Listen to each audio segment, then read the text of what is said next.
Please don't hesitate to like and subscribe. We invite you to follow along, share, and support the Mingjing and Dian channel. It truly helps our program. Subscribe now, share, and support us. Your support for Mingjing is appreciated. Join the Dian channel community. Our program continues thanks to you. Remember to subscribe, share, and support the Mingjing team, together with Dian. On this very channel, our program awaits. Subscribe for more updates. Share and support the Mingjing and Dian channel program. Join us. Follow our journey. Share and support the Mingjing production. And stay tuned with Dian. Our program awaits you. Subscribe now. Share and support the Mingjing and Dian channel. Subscribe for more. Share and support the Mingjing and Dian channel. Subscribe today. Share and send your support to the Mingjing team and the Dian channel. Subscribe now. Share and support the Mingjing and Dian channel. Subscribe for updates. Share and support the Mingjing and Dian channel by subscribing and sharing. Support the Mingjing and Dian channel.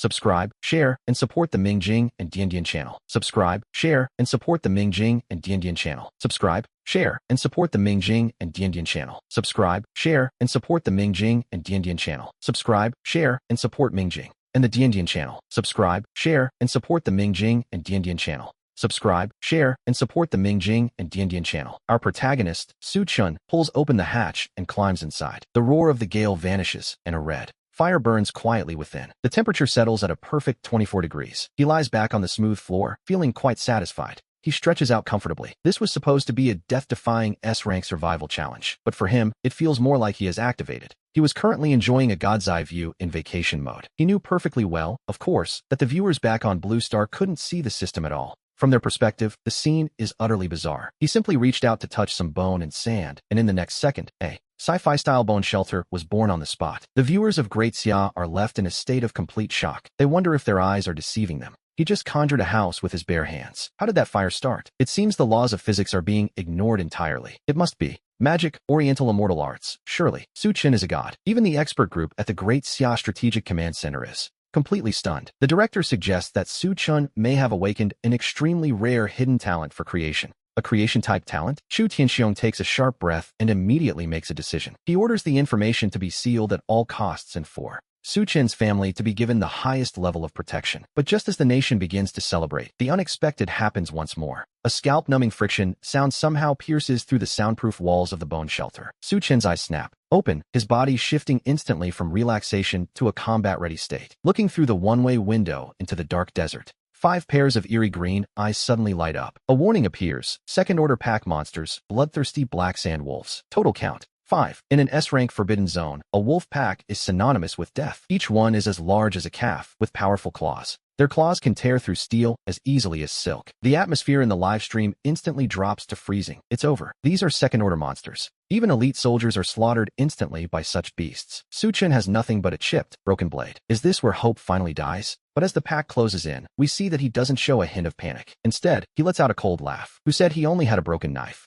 He looks down at the battered machete in his hand and pulls out the venomous stingers left over from the sand lizard he dismantled earlier. This will be more than enough. He commands the system to dismantle the machete, extract the high-carbon steel, and fuse it with the stingers. The system detects a powerful will to kill. It congratulates him on obtaining a second-order enchanted weapon, the Gauss Poison Blade. A long, pitch-black combat blade, flickering with eerie blue arcs of electricity, suddenly takes shape in his hand. Its sharp hum is unmistakable. It sounds like a whisper from the god of death itself. He pushes open the hatch, letting the gale whip around him as he grips the poison blade tight. He strides toward the black sand wolves and their murderous glares. If they want to eat him, fine. He was looking for tomorrow's rations anyway. 5 second-order wolves have him surrounded with no way out. To the billions of viewers watching, this frail human is already a dead man. He looks like nothing more than a meager midnight snack. Even Chu Tianxiong at the command center closes his eyes in utter despair. He is certain that Su Chen's fragile body cannot withstand this predatory onslaught. Yet, standing in the eye of the storm, Su Chen's breath remains steady. To him, they are simply too slow. These beasts have no idea that after drinking that perfect-grade energy water, his physical limits have been permanently raised. And more importantly, he is holding a weapon the system just forged, the second-order enchanted Gauss Poison Blade. The blue electric arcs suddenly tear through the night like the eyes of a reaper opening. He doesn't retreat, he strikes. His body shifts at an impossible angle to dodge the pounce, his blade trailing a low, sickly hum as it sweeps across the lead wolf's belly. There is no resistance. The high-frequency vibrating edge slices through the monster's hide smoother than a hot knife through butter. The alpha doesn't even have time to howl. Its massive body is split in two mid-air, and a rain of organs crashes onto the sand. He has killed a second-order monster, earning 50 survival points. The first kill is confirmed, but the real show is just beginning. The concentrated toxins on the blade splash onto two nearby wolves. Even a few drops are enough to seal their fate. In an instant, their wounds fester as they howl and collapse. Within 3 seconds, their central nervous systems are completely paralyzed, leaving only 2 wolves remaining. Finally grasping the situation, the survivors tuck their tails to flee. But since they've come this far, he decides they might as well stay behind as rations. With a cold laugh, he pushes off with his legs, launching himself forward like a cannonball. In less than 10 seconds, the chase is over. The 5 second-order beasts that terrified the world have been wiped out. The livestream chat remains dead silent for half a minute before finally erupting. The comments explode like a volcano, with viewers wondering if a human is even capable of such a feat. Cutting tofu, it seems, is harder than what Su Qin just did. Meanwhile, the foreign viewers who were waiting to mock him are now silent, looking very much like roosters being squeezed by the neck. He flicks the residual blood off the Gao's poison blade and looks at the spoils. To be honest, the sheer amount of loot is starting to become a headache. In this wasteland where others risk their lives for a single blade of grass, Su Qin's only problem is that his system storage is reaching its limit. Looking at the bloody carcasses, he finds he has no appetite for the mess. He simply commands the system to dismantle them on the spot. The notifications begin to flood his vision. The dismantling is a success, yielding 200 pounds of fresh, high-energy second-order wolf meat. He also gains 5 wolf pelts, 5 mana cores, and 10 wolf bones. As he looks at the mountain of premium materials, his eyes light up with interest. While the breakers in the outside world consider meat a luxury, he has so much it's practically overflowing. And with the temperature dropping, he needs a plan. To prepare for tomorrow's exploration, he decides it's time to treat himself. Without a moment's hesitation, he instructs the system to begin a new synthesis. Using 2 pelts, 5 bones, and a mana core, he crafts a combat coat. A flash of light reveals a trench coat shimmering with a silver-gray luster. This is a rare-grade constant-temperature wind-fighting suit. It doesn't just regulate temperatures from -50 to 80 degrees. It's a masterpiece of engineering. It also provides a 30% boost to his agility. The moment he puts it on, the bone-chilling wind is instantly locked out, leaving him perfectly warm. His body feels light enough to fly, a divine tool for the wasteland, truly. He zips it up and turns his attention back to the pile of wolf meat. After such a hard-fought battle, he deserves a proper midnight snack. He selects the tenderest cuts of tenderloin to combine with red quartz sand. The system begins the synthesis, and the sound of sizzling fat immediately fills the air. It's a sound that would make any starving survivor weep. 5 servings of excellent-grade secret salt-grilled wolf steaks are ready. They aren't just delicious. They will permanently strengthen his muscle fibers as he eats. Returning to the dim but warm shelter of the ancient bone cabin, Su Qin sits cross-legged by the eternal flame, holding a perfect-grade, chilled energy water in his left hand. In his right hand, he grips a wolf steak, crispy on the outside and tender within. With every juicy bite of meat and refreshing gulp of water, he eats until his face glistens with oil. He can't help but let out a roar of pure satisfaction from deep in his throat. This scene, naturally, is being broadcast without reservation to screens all across the globe. Back in Great Xia, despite it being the middle of the night, the public squares are packed with celebrating citizens. As they watch Su Qin feast, countless people are clutching their meager rations. Even while swallowing dry bread, their faces are covered in smiles. One viewer comments that although they are eating cold scraps, watching Su Qin eat makes them feel full. This is what we call true prestige. While others are desperately fighting for survival, our Su Qin is essentially on a wasteland vacation. But then, the scene shifts. Next door, the Beacon Nation's contestant, a man named John, is currently shivering uncontrollably in the freezing wind. Meanwhile, Su Qin is wrapped in 3 wolf pelts, snoring away. While he sleeps soundly, survivors from other nations are practically lining up to meet their end. At this moment, the blue planet is truly a world of ice and fire. John, once a legendary soldier of the arrogant Beacon Nation, is now huddled in a muddy pit, trembling with fear and cold. To be honest, it's a rather pathetic sight. The nighttime temperature has plummeted to 5 degrees below zero. Though he managed to kill a wild boar earlier, he can't find a single scrap of material to start a fire.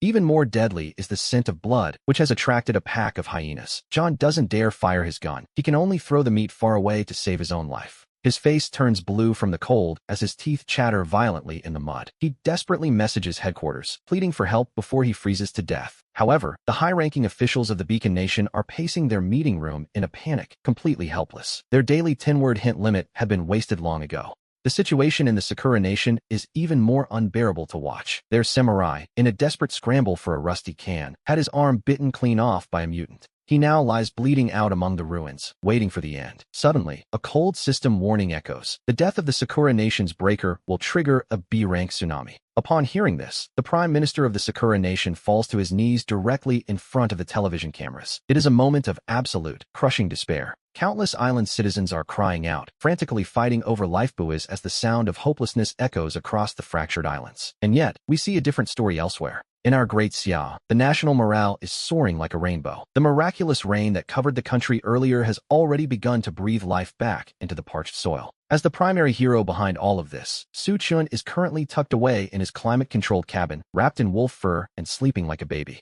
The following morning, as the first rays of sunlight pierce the horizon, a grand, mechanical voice resonates across the entire world. A booming voice echoes in the minds of 10 billion people, announcing that the first day's survival settlement is complete, with Great Xia's Su Chun taking first place. His status is perfect, having slain numerous second-tier demonic beasts, earning him a comprehensive rating of SSS. Hearing this, we can't help but feel a surge of excitement. The rewards are staggering. 10 points to all attributes for the Breaker, 1 silver-grade mystery treasure chest, and a grand prize for the nation of Great Xia itself. A 12-hour reign of recovery will fall across the entire territory, and the life expectancy of every citizen in Great Xia will increase by 1 year. National recovery and an extra year of life. This isn't just a reward, it's a miracle. In an instant, the entire world descends into absolute madness. Countless nations are frantically dialing diplomatic lines, nearly blowing up Great Xia's Ministry of Foreign Affairs as they beg and plead for assistance. Some are even willing to cede land just to share a fraction of the resources, but Great Xia's leadership ignores them all, firmly rejecting every unreasonable request.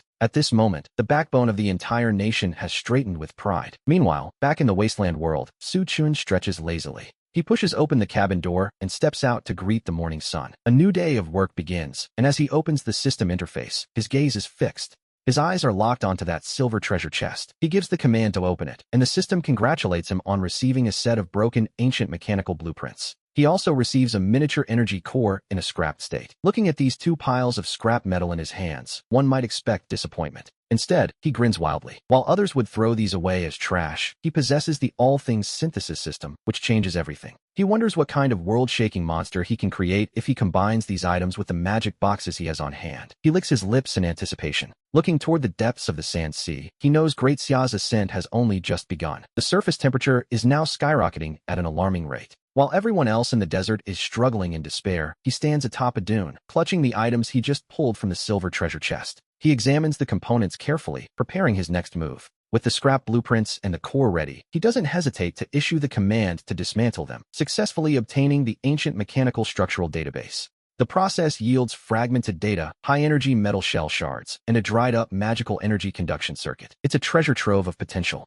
Listening to the system prompts, a golden light flickers in his eyes. He has successfully extracted the core structural data he needs for his next project. Next, he pulls out the 4 second-tier demon sealing boxes dropped by the Black Sand Wolves last night and gathers a large pile of high-purity red ore. He gathers quartz, sand, and the hardened skeletal remains of an armored earth dragon, using the mechanical structural database as his primary blueprint. He stares intently at this pile of scrap, using metal fragments and bone grit for the chassis, while the 4 demon sealing boxes serve as the core. With the magical energy conduction circuits repaired, he commands the system to synthesize an all-terrain vehicle, which immediately detects the complex materials. The system begins calculating the optimal configuration, and once finished, a blinding silver-blue light erupts as the synthesis process begins. The intense glare explodes across the dunes, creating a violent energy surge that kicks up a localized tornado in the immediate area. As the light fades, a steel beast, a perfect blend of brutal aesthetics and sci-fi craftsmanship, rests quietly upon the crimson sands. The system congratulates him on obtaining a Tier 2 Magic Energy Storm Desert Cycle, a top-tier vehicle capable of reaching speeds of 280 km per hour. It ignores rugged terrain and comes equipped with an exclusive anti-sand cooling radar system, all wrapped in a streamlined silver-gray body. With its wide wilderness tires and exhaust pipes glowing with cyan wind magic, it is, quite frankly, the ultimate romantic dream for any man. At that same moment, the Great Xia livestream freezes briefly before being completely buried under an absolute mountain of viewer comments. The viewers are stunned, wondering if they've just seen a transformer, especially since everyone else is still crawling through the desert on foot. They joke about how he's driving Batman's ride, questioning how a few bones and some sand could possibly produce such a high-tech motorcycle. But in this wasteland, Su Chun is the only truth that matters. Ignoring the storm of comments, he prepares to mount his new machine. He climbs onto the powerful vehicle and grips the handlebars, causing the four wind membranes to resonate in perfect unison. A low, howling sound, like the roar of a wild beast, echoes through the sky as a faint cyan light shield rises to protect him. The shield perfectly insulates him from the extreme heat and sand. It's time to see what treasures are hidden deep within this forbidden zone. He slams the throttle to the limit, and a 2-meter-long cyan flame erupts from the exhaust as the bike lunges forward like silver lightning. The vehicle tears across the vast sea of sand at a terrifying speed, leaving a massive trail of dust in its wake as it pushes onward. The surface temperature continues to climb, but for Su Chun, the environment is no longer the obstacle it once was. Using broken blueprints and a scrapped energy core, he has achieved the impossible without a single industrial machine, turning scrap into high-tech wonder. To the untrained eye, these skeletal remains are worth less than common stones, but they are essential for the system's blueprints. Without a moment's hesitation, Su Chun initiates the decomposition process, successfully extracting a fragmented ancient mechanical structural data blueprint. He also recovers high-energy metal fragments and a dried-up magical conduction circuit, his eyes gleaming as the system notifications chime. It seems he can indeed extract the core structural data, so he pulls out the 4-tier, 2 demon sealing boxes from last night's hunt. Next, he gathers a large pile of high-purity red quartz sand and the incredibly hard skeletal remains of an armored earth dragon. With the materials ready and the mechanical blueprint as his guide, he stares intently at what most would call a pile of junk. He uses the metal and bone grit for the chassis and the 4 demon sealing boxes as the power source to repair the circuits. He commands the system to synthesize an all-terrain vehicle, which immediately begins calculating the optimal configuration for these complex materials. Once the calculations are complete, the synthesis begins, and a blinding silver-blue light erupts violently across the dunes. The resulting energy surge is so powerful it kicks up a localized tornado, and as the light fades, we see a beast of steel. This masterpiece of brutal aesthetics and sci-fi craftsmanship rests on the red sand, a Tier 2 magic energy storm desert cycle. It is a top-tier machine capable of reaching 280 kilometers per hour, completely ignoring the rugged and treacherous terrain of the wasteland. It even features an exclusive anti-sand cooling radar system, all wrapped in a streamlined, silver-gray body that looks quite formidable. With its wild, wide tires and exhaust pipes glowing with cyan wind magic, it is, quite frankly, the ultimate romantic dream for any man. At that same moment, the Great Xia livestream freezes briefly before being completely buried under an absolute mountain of viewer comments. The viewers are stunned, wondering if they've just seen a transformer, while everyone else is still crawling through the desert on foot. They joke about him driving Batman's ride, questioning how a few bones and some sand could possibly produce such a high-tech motorcycle. Su Chun grips the handlebars, causing the 4 wind membranes to resonate with a low, howling sound like the roar of a wild beast. A faint cyan light shield rises automatically, perfectly insulating him from the extreme heat and the biting desert sands outside. It is time to see what treasures are hidden deep within this forbidden zone, so he slams the throttle to the absolute limit. Cyan flames erupt violently from the exhaust as the bike transforms into a silver ghost, a bolt of lightning streaking across the vast sea of sand. It leaves a massive trail of dust in its wake, surging forward at a terrifying speed. On this second day of survival, a golden treasure chest suddenly appears before Su Chun. It radiates a brilliant, shimmering light. According to the survival rules of this higher civilization, these chests are divided into 7 distinct tiers. Finding a gold tier chest on only the second day is something entirely unprecedented in the history of Blue Star. Taking a deep breath, he prepares for what comes next. He stares intently at the piercing golden light as the system opens the chest. 3 cold, mechanical chimes echo in succession, signaling a critical hit reward. The notifications announce an S-rank fragmented spark energy crystal, a top-secret ancient nano-ice blueprints, and a 100 cubic meter spatial folding solution. These 3 god-tier items float quietly in midair. The spark crystal, shimmering with a deep blue light, is particularly striking. Even as a fragment, it seems to contain the energy of an entire star, emitting a terrifying fluctuation that makes the heart skip a beat. Meanwhile, the viewers in the Blue Star livestream have descended into complete madness. To be honest, that glowing stone looks like nothing from Earth. The fans don't care what it is. They're convinced even a brick from that chest could crush a Tier 3 magical beast. They urge Su Chun to use his creation arts immediately. They want to see him forge something legendary out of steel. The anticipation is palpable as he prepares his next move. With the red gold shells and the Tier 3 magic boxes now in his possession, a truly daring plan begins to take shape in Su Chun's mind. Using the S-rank spark crystal as the core drive and the ancient nano-ice blueprints as the foundation, he integrates the poisonous crab shells. Adding the titanium crystal ore from beneath the ruins, he commands the system to synthesize an intelligent defense terminal with everything he has. This massive stack of premium materials actually triggers a cross-tier synthesis. As the countdown hits 0, a high-frequency vibration tears through the air. The mountain of metal ores and shells begins to reshape itself into something entirely new. We are looking at a unique, growth-type divine artifact. It can cover his entire body in a liquid combat suit capable of withstanding Tier 4 attacks. With enough minerals, it can even infinitely replicate micro-ice units. With a single thought, the silver metal sphere turns liquid and flows up his arm. In the blink of an eye, it spreads across his body, forming a silver and black suit that radiates pure sci-fi power and brutal elegance. As the auxiliary armor finishes its deployment, Su Chen clenches his fists, feeling the terrifying power of this technology flowing through him. He feels as though he could crush a main battle tank with a single punch, but before he can truly test its power, the sky suddenly changes. A crimson pillar of light descends from above, locking onto the entire mining area as he guns the engine of his motorcycle to escape. He leaps directly off a 60-degree cliff, using the wind staff's barrier to absorb the impact as he slams firmly into the ruins of the plaza. The moment his feet touch the ground, the earth begins to shake violently, and countless red grains of sand begin to swirl like a deadly funnel.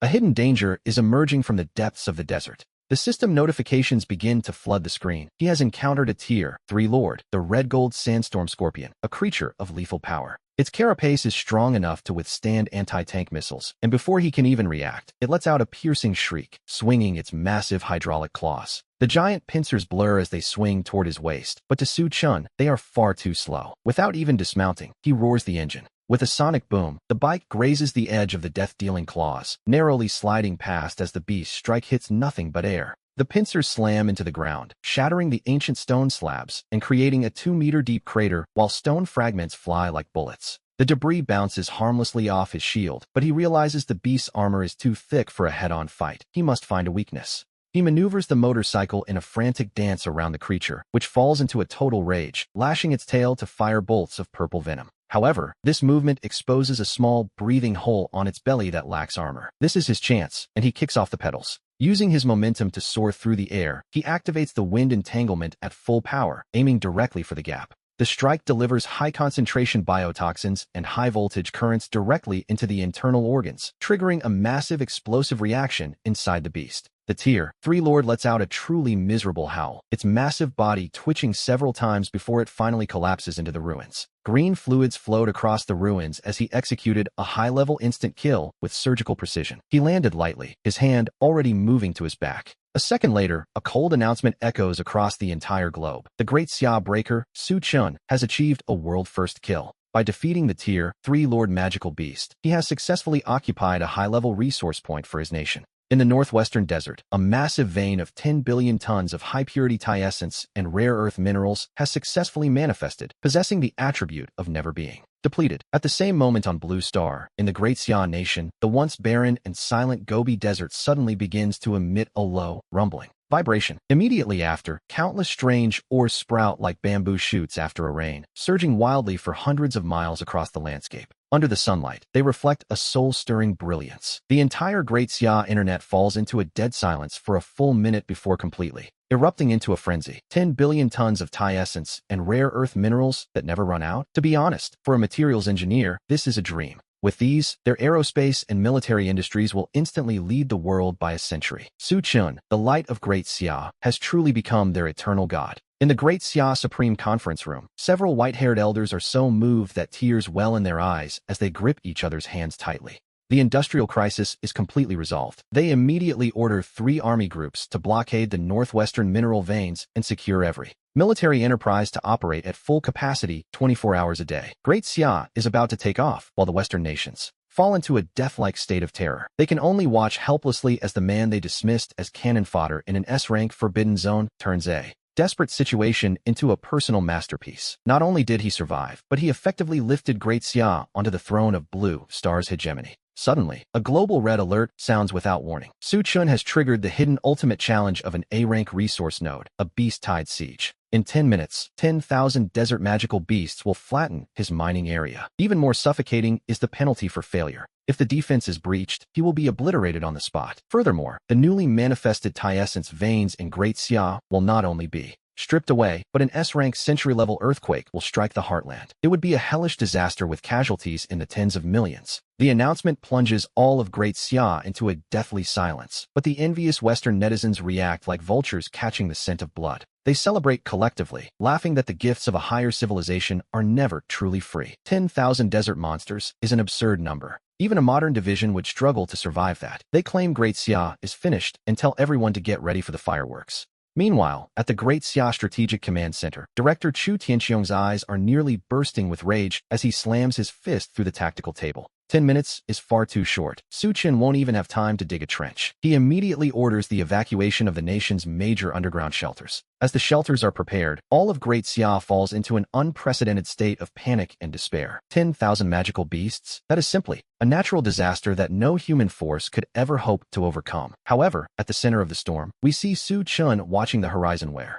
a massive dust storm begins to swirl. Instead of trembling, he actually smiles. To him, 10,000 monsters just look like a massive delivery of points. Without a moment's hesitation, he deactivates his nano-armor and tosses the nanomechanical broodmother core directly into the center of the ruins. He commands the system to activate, mining the Tai essence or on-site and using the ruins as a foundation to construct a lethal defensive line. The moment the order is given, the basketball-sized core explodes. Billions of microscopic nanobots instantly transform into a violent silver storm. They behave as if they are alive, frantically devouring the surrounding Tai essence ore and red quartz at an incredible speed. In less than 3 minutes, a scene that billions of people around the world will never forget begins to erupt from the earth. Around the perimeter of the ruins, the ground heaves upward. 6 heavy, 10-meter-tall electromagnetic Gatling towers, forged from pure Tai essence, suddenly rise from the dust. Deep blue magical energy circuits flicker wildly across the surface of the turrets, pulsing with power. The dark muzzles of the cannons point straight toward the horizon, radiating a cold, ruthless beauty of industrial slaughter. At this point, only 2 minutes remain before the beast tide arrives. Su Chen, not looking worried at all, pulls out a folding chair right behind the defensive line. He sits back leisurely and even uses the system to synthesize a glass of perfect-grade chilled watermelon juice, complete with a straw. He takes a long, satisfied sip. He wants to see which is tougher, the hides of these monsters or his electromagnetic cannons. On the horizon, we see 10,000 berserk magical beasts surging forward like a catastrophic flood. Yet, in the face of this terrifying force capable of flattening anything in its path, he is simply lounging in his chair. In the livestream, the Great Xia viewers have completely forgotten to breathe. They stare at the 6 sci-fi turrets he just manifested, wondering if these things can truly stop 10,000 monsters. The distance closes rapidly. 3,000 meters, 2,000, 1,000. The Skynet system announces that the targets have entered optimal range. Su Chen sets down his juice and gives the order to fire. Instantly, the 6 Tai essence electromagnetic towers erupt with a piercing whine of charging energy. There is no gunpowder smoke, only the sound of pure electromagnetic acceleration. With a sonic boom, 6 streaks of deep blue metal fire, stretching 1,000 meters long, sweep across the field like the sides of death. They cut into the dense beast tide. This isn't a battle, it is a one-sided industrial slaughter. To be honest, it is hard to watch. The Tai essence armor-piercing rounds, traveling at Mach 6, violently tear through everything. The frontline Black Sand Wolves don't even have time to react. Their tough fur is shredded like paper, and their entire bodies explode into a mist of blood right there in midair. And it doesn't stop there. Even the armored sand rhinos hiding 10 meters underground aren't safe. They, along with the rock above them, are pulverized by the heavy electromagnetic slugs. The once ferocious beast tide is instantly shaved down by a layer the moment it touches the fire net. It is a display of absolute power. Countless magical beasts let out screams of extreme terror. They try desperately to retreat, but are pushed forward by the companions surging behind them. They can only face the deep blue storm of death in total despair. 5 minutes. In just 5 minutes, 10,000 magical beasts are gone. The 6 tireless turrets have turned that massive tide into a 100-meter-wide wall of mangled flesh and bone. A grim sight indeed. Dark red blood flows like a river, completely staining the parched desert sands. Meanwhile, we see the system notifications on Su Chen's retina. The alerts blur into a single line as his point balance begins to skyrocket at a terrifying speed. Across the globe, billions of people are stunned. In the international live streams, the Western keyboard warriors who were shouting just a moment ago now look as if they have collectively lost their tongues. They cry out in shock, claiming modern technology couldn't possibly create weapons with such a terrifying rate of fire. But what truly breaks them is the fact that, facing such a crisis, this guy spent the entire time lounging in a chair drinking juice. He's cheating, they scream. They protest that Great Xia must be using a hack. Yet, while these netizens rage in their impotence, the higher civilization's voice booms once again. A global announcement rings out. Great Xia pioneer Su Chun has perfectly defended the node against the beast tide, and he did it with style. With a time of 5 minutes and 14 seconds, he has shattered the historical record. Immediately, 3 god-tier rewards are bestowed upon him.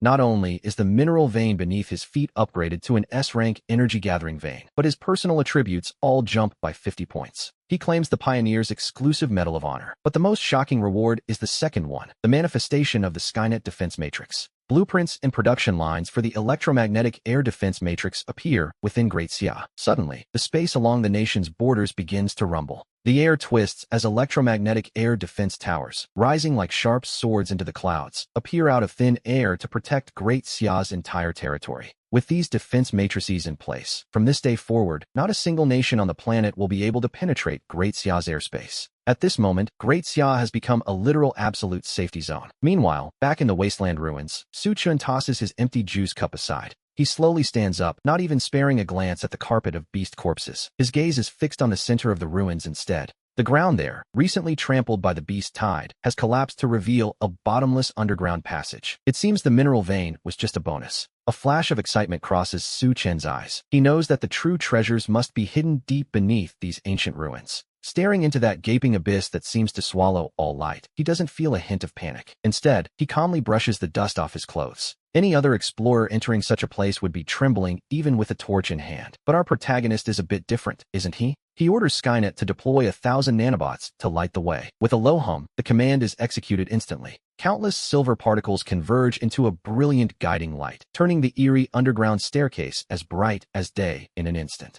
Under that molecular-level detection, hidden traps and toxic gases have nowhere to hide. It is a complete display of technological superiority. This dimensional strike leaves the viewers in the Great Xia livestream stunned, with comments flooding in about a max-level boss entering a beginner zone. After walking down the stone steps for 10 minutes, the view suddenly opens up, leaving billions of people around the world gasping in unison. This is no mere cave. It is clearly a massive underground military fortress filled with a cold, metallic texture. A staggering sight, to be sure. The ceiling reaches 100 meters high, and in the center of the plaza, hundreds of 20-meter-tall mechanical giants stand in perfect formation. Even covered in rust, the inherent pressure of these war machines is enough to make one's heart skip a beat. Skynet's analysis follows immediately. It identifies them as masterpieces of the ancient goblin civilization, Titan golems. In their prime, each could rival a peak fifth-order magical beast. A fifth-order creature is a terrifying existence that even a small nuclear bomb might not destroy. To be honest, the stakes just got much higher. In the command center, experts break into a cold sweat, terrified that Su Chun might wake these monsters. But of course, Murphy's Law chooses this moment to strike. With a sharp click, he accidentally steps on a metal floor tile. An ear-piercing alarm suddenly explodes through the silence. Warning: unauthorized entry. As the dull mechanical voice announces the activation of the defense protocol, the 3 giants at the very front suddenly snap, their crimson eyes open. Massive energy signatures whistle through the air, carrying the pure scent of death. In the livestream, Western viewers immediately erupt in a frenzy of mockery. They claim his greed has finally backfired, and they settle in to watch as he is supposedly ground into a meat paste by these fifth-order machines. However, looking at these 3 awakening behemoths, Su Chun doesn't retreat. Instead, a fanatical flame begins to burn in his eyes. He notes that their waking saves him the trouble of digging them up one by one. With a smirk, he snaps his fingers, calling for Skynet's assistance. The command for full liquid armor coverage is issued, and silver metallic spheres instantly dissolve, transforming into a majestic suit of battle gear. The armor wraps tightly around him as he decides that since they are awake, they might as well contribute some value. He orders the system to dismantle the nearby scrap. By extracting high-energy Titan alloy from the scrapped golems and fusing it into his armor, he initiates the synthesis of a Dragon-class shock-refining tool. A brilliant light flashes followed by a crisp chime, congratulating him on obtaining a 5th-order Dragon Slayer tool, a legendary prototype weapon. In the next second, a terrifying heavy sword, 3 meters long with a blade lined with madly rotating teeth, appears suddenly in his hands. The sonic boom erupting from the blade is so intense that even the surrounding space seems to ripple with distorted waves. Then, the golems charge. A giant energy battle axe swings down toward his head. That thing, to be honest, wouldn't just crush a human body. It could sink an aircraft carrier. His voice sounds cold beneath the mask as he tells them to get lost, choosing to strike back rather than retreat. He lunges forward with a powerful slash, and the ear-piercing sound of metal friction echoes through the space as sparks cascade like a waterfall. Who could have imagined that this legendary tool, combined with his 70 points of terrifying strength, would instantly slice through the energy arc of the axe? Without any suspense, that energy acts. The very thing making Great Xia's experts despair is split in half under his sword like a block of tofu. The momentum of the sword doesn't stop, traveling straight up the golem's arm with a tooth-aching sound of tearing metal. The 20-meter-tall giant is in trouble. The mechanical giant is split in two right down the middle. Half of its body collapses with a thunderous roar as its core furnace explodes. A storm of scorching fire blades kicks up underground. After witnessing a one-shot kill of a fifth-order beast, the global livestream falls silent once again. The viewers are left wondering what kind of buzzing monster Su Chun is holding that can slice through a 20-meter steel beast and its energy shield so easily. The remaining two golems seem to sense the danger he poses, abandoning their physical advance as their chest armor slides open to reveal rows of cannons.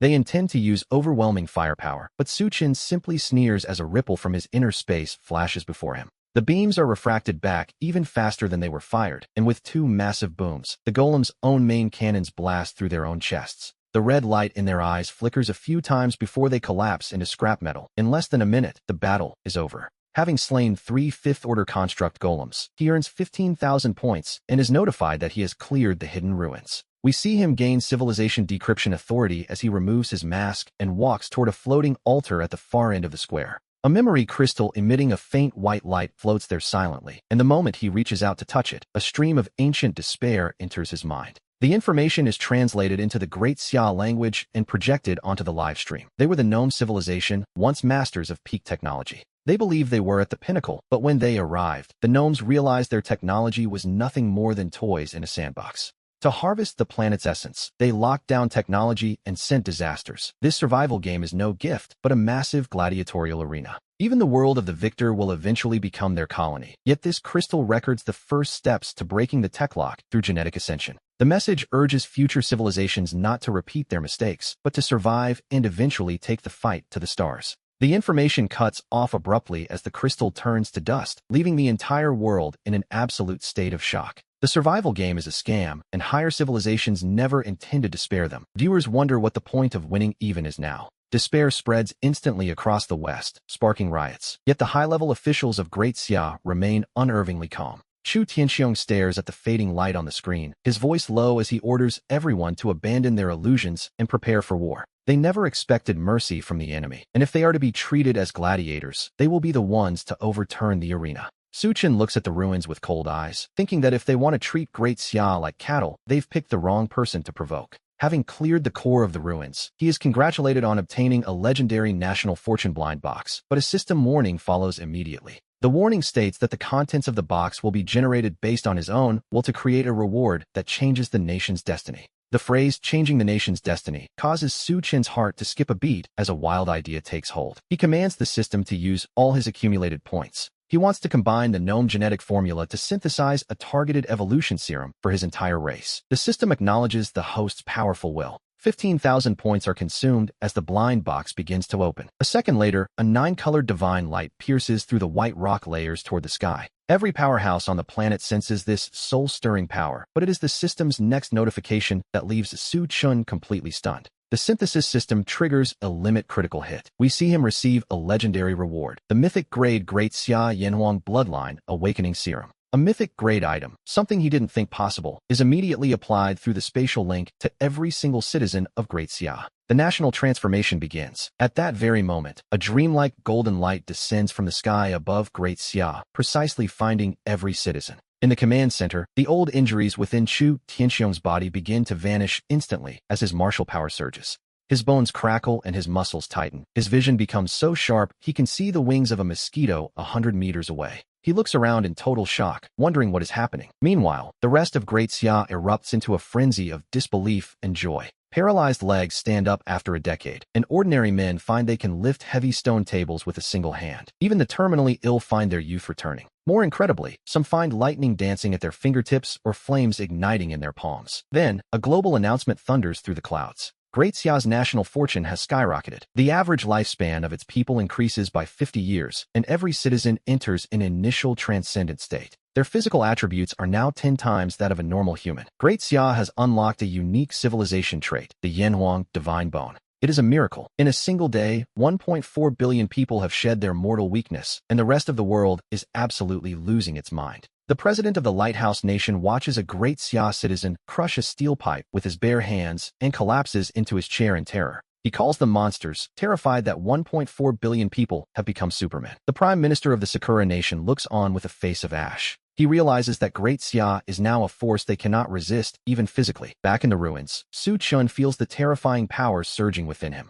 He smiles, looking up as if he can see through the rock layers to the so-called gods hiding in the stars. To be honest, they've made a grave mistake. If they want to lock down technology, Great Xia will simply use their own bodies to shatter the celestial realm. The counterattack has only just begun. Su Chun had just finished taking down 3 Tier 5 golems, completely unaware that his every move was being broadcast to the entire world. At that very moment, the Lighthouse Nation and a dozen other world leaders were plotting a shocking assassination, and their trump card was terrifying. They had deployed a level 1 punishment item called the Calamity Guide, a device capable of forcibly teleporting the strongest overlord beast within 500 kilometers. This monster would appear right in his face, enhanced by an undying berserk state. They were certain that after fighting the golems, Su Chun was at his limit. It was a cold-blooded plan to kill with a borrowed blade, ensuring Great Xia would never rise. With a single command, the trap was sprung. A lethal operation targeting our hero had begun, yet he remained blissfully unaware of the danger. Instead, we see him looking over the battlefield. As he surveyed the wreckage of the golems and the floating altar, he realized this fortress was actually a massive war base. However, manual operation was far too tedious. While his current AI, Mother of Heaven, was useful, her level was too low for anything but basic defense. Fortunately, he had found a super motherboard left behind by the gnome civilization, and a bold idea began to take shape in his mind. He commanded the system to use the Mother of Heaven as a vessel, merging all available materials to synthesize a targeted evolution. He aimed for a supreme mechanical life form. The system detected the ancient wisdom of the motherboard, and a miraculous mutation began to occur. The synthesis was a success. We learned that he has received a mythic-grade mechanical life form known simply as Zero. A blinding white light instantly swallowed the entire underground plaza. When it finally faded, a silver-haired girl was floating quietly before him. Her beauty was almost otherworldly. She slowly opened her eyes, revealing deep blue pupils that seemed to contain an entire starry sky. A second later, she landed gracefully and knelt on one knee. Her voice was ethereal as she told him she was ready to serve her master. Su Chun was quite pleased with this development and prepared to test her abilities, but suddenly, a global red alert flashed before his eyes. The system detected interference from an external item, and his spatial coordinates were being forcibly altered. A Tier 6 calamity was coming. The Abyss Devourer had been forcibly teleported to a position just 100 meters above him. In that moment, it seemed his end had truly arrived. The 100-meter-thick rock layers were torn apart like wet paper. The ceiling he thought was secure began to collapse without any warning at all. Before he could even react, sunlight mixed with a deluge of desert sand came pouring down from above, followed closely by a shadow. Then, a terrifying pressure capable of freezing one's very soul slammed down as he looked up toward the shattered ceiling. A monster over 100 meters long was perched above, a ghastly creature covered in pale bone spurs and lacking any eyes. It possessed only a massive, abyssal maw lined with thousands of rows of razor-sharp teeth. The moment it appeared, the air grew heavy. This thing's saliva could melt anything, and its metallic skin reflected most physical and energy attacks. To be honest, it was a nightmare. Without mythic-grade power, it was impossible to kill, a literal walking natural disaster. We can only imagine the despair at Great Xia's command center. They had just been celebrating the joy of national transcendence, only to have a bucket of freezing water dumped on their hopes. This was undoubtedly the work of the Lighthouse Nation. Who else but those shameless cowards would use external interference for an assassination? Meanwhile, the Western Alliance meeting room was likely erupting in cheers, especially since the system itself claimed only mythic power could stop this. In their eyes, no matter how many weapons Su Chun synthesized, he was still just a mortal man facing an inevitable end. The Abyss Devourer lunged to consume him. Hearing the faint echoes of malice from the wasteland, Su Chun's expression turned cold. As the mountain-sized head of the beast came crashing down, the warmth in his eyes dropped to the freezing point. So, they wanted to interfere? Fine. He would remember this debt to the Lighthouse Nation. Even with certain death looming, he didn't panic for a single second. Instead, he turned his head sharply toward the silver-haired girl beside him and asked Zero if she could handle this. Inside Zero's deep blue eyes, countless streams of green data flashed wildly. In a mere tenth of a second, she provided a precise answer. She reported that the target was a Tier 6 entity, and the current fortress firepower was insufficient to erase it. Su Chun's heart tightened. However, Zero's tone shifted instantly as she noted they possessed an S-grade companion energy vein. A new possibility emerged. Zero lifted her beautiful face, her lips curling into a smile of absolute confidence that only a high-level mechanical life form could possess.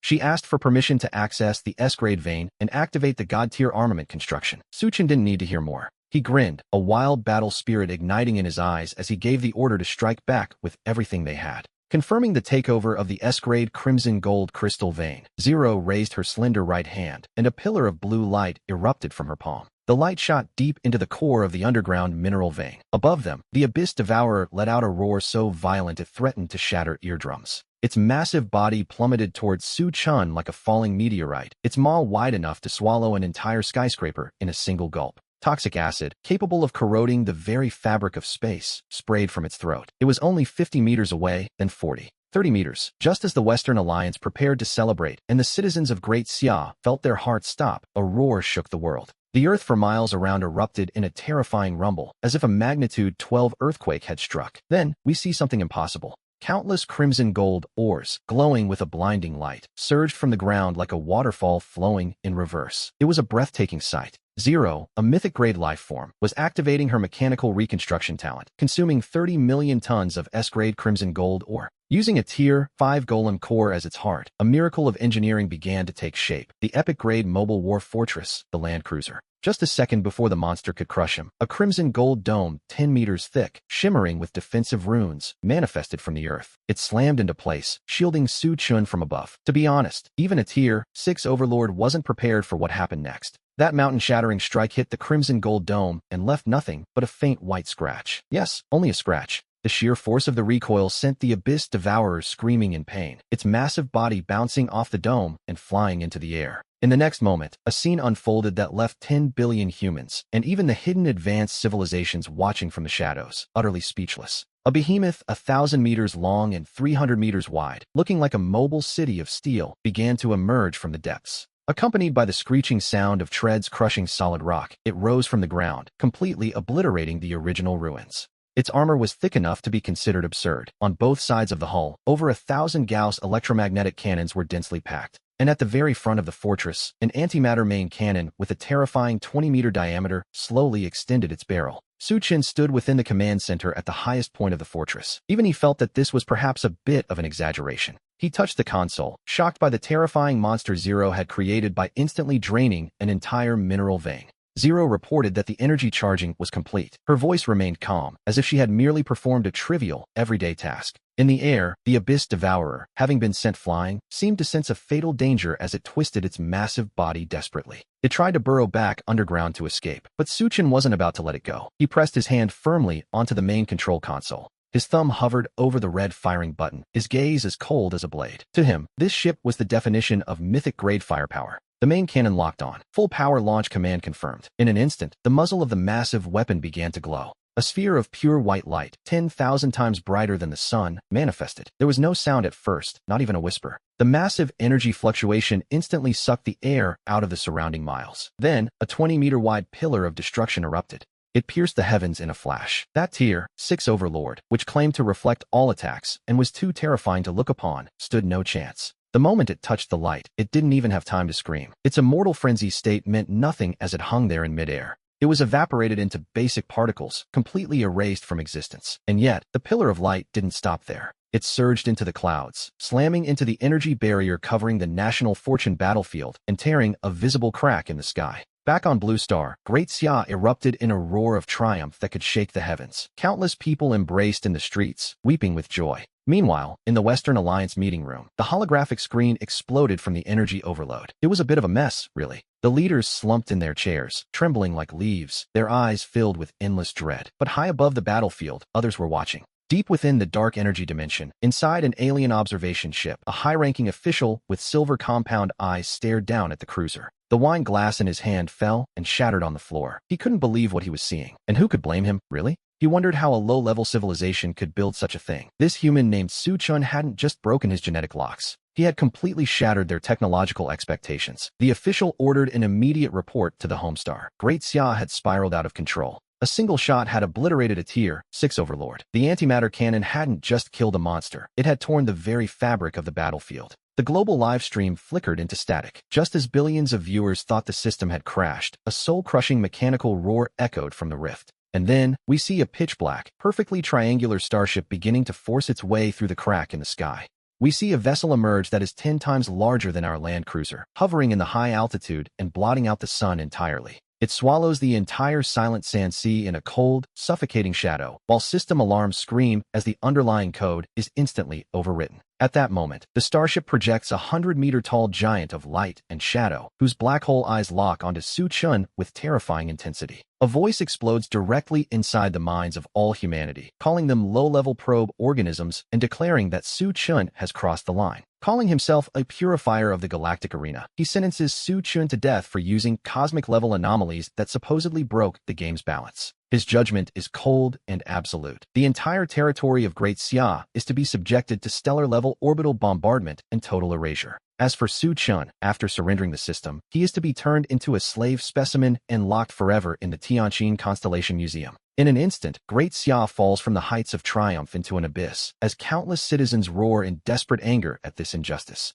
They realize these so-called higher civilizations simply can't handle losing, while the Lighthouse Nation leaders celebrate this turn of events with mockery. They claim he was cheating and is now doomed, but looking up at that arrogant god, Su Chun stands on his command tower and actually laughs. He laughs with reckless abandon, his killing intent boiling over at the twisted logic of these alien scumbags. It was quite the sight, really. He looks up with eyes like blades, realizing they want to flip the table because they can't win fairly, even going so far as to ban his account. With a roar that shatters the air's despair, he orders the land cruiser's engines to full power overload, demanding every last scrap of energy. All remaining Taijin ore and the energy crystals dropped from the Tier 6 Overlord are gathered as madness flickers deep within his eyes. He orders it all fed into the synthesizer to create something capable of dragging these alien bastards right out of the sky. The alien projection doesn't even bother to hide its disdain. Since he refuses to kneel, they decide to conquer the entire planet along with him. The bottom of the black starship suddenly glows with a crimson light, the unmistakable sign of an anti-gravity annihilation beam.